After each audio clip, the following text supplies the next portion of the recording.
নমস্কার সকলকে। চলে এসেছি আরও একটা নতুন ভিডিও নিয়ে। আর এর মধ্যে তোমরা আমার চ্যানেলে দেখেছো যে প্রয়াগরাজের কুম্ভমেলা সেই ভিডিও তোমার সামনে তুলে ধরেছি। আরও কিছু দু একটা পার্ট আসবে, তো তোমরা সেগুলো দেখবে, কিন্তু তার মাঝখানেই একটা পার্ট নতুন করে তুলে ধরতে চলেছি। সেটা হচ্ছে প্রয়াগরাজের পাশাপাশি কুম্ভমেলা এবার বঙ্গেও অর্থাৎ পশ্চিমবাংলা কিন্তু শুরু হতে চলেছে কুম্ভমেলা, আর সেটি শুরু হতে চলেছে ত্রিবেণীতে। তো সেই মেলা কবে থেকে শুরু হবে এবং এই মেলা কতদিন পর্যন্ত থাকবে আর এই মেলার মূল আকর্ষণ কী রয়েছে তাই নিয়ে আজকের ভিডিও। তো চলো আমরা এখন সরাসরি চলে যাব ত্রিবেণী ঘাটে। তো চলো ভিডিওটি শুরু করা যাক। তো এখন আমি চলে এসেছি একদম ত্রিবেণী ঘাটে। আর দেখো এখানটা কিন্তু পোস্টারও পড়ে গেছে যে 11, 12 এবং 13 এই 3 দিন কিন্তু চলবে বঙ্গীয় কুম্ভ উৎসব, অর্থাৎ এই বাংলাতেও কিন্তু শুরু হতে চলেছে কুম্ভ স্নান, ত্রিবেণী কুম্ভ স্নান মহোৎসব 2025। আর এই কুম্ভ স্নান দেখো মোটামুটি পুরো প্যান্ডেল শুরু হয়ে গেছে।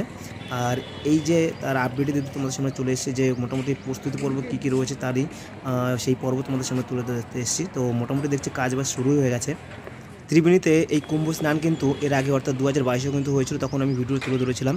আর তখন কিন্তু মারাত্মক লেভেলের ভিড়ও হয়েছিল। তো এই বছরও কিন্তু মহাকুম্ভ স্নান শুরু হতে চলেছে। আর এই মহাকুম্ভ স্নানের মেন ডেট হলো কিন্তু 11, 12, 13 3 দিন চলবে, কিন্তু মেন যে শাহী স্নান সেটা কিন্তু হচ্ছে 12 তারিখে। এটা হলো একদম গঙ্গার ঘাট, সামনে রয়েছে মা গঙ্গা। আর ঠিক এই গঙ্গার ঘাটেই কিন্তু অর্থাৎ ত্রিবেণী গঙ্গার ঘাটে শুরু হতে চলেছে বঙ্গীয় কুম্ভ উৎসব, অর্থাৎ কুম্ভ স্নান, সেই শাহী স্নান। আর এই শাহী স্নানের ডেট হচ্ছে 12 তারিখ, মাথায় রাখবে ডেট হচ্ছে 12 তারিখ। 12 তারিখে কিন্তু মেন যে স্নান সেই স্নান হবে 12 তারিখে। আর এবছর ত্রিবেণী কুম্ভমেলার মেন আকর্ষণ হলো 10,000 প্রদীপ জ্বলবে গঙ্গাবক্ষে। তাহলে ভাবো কীরকম সুন্দর লাগবে দেখতে।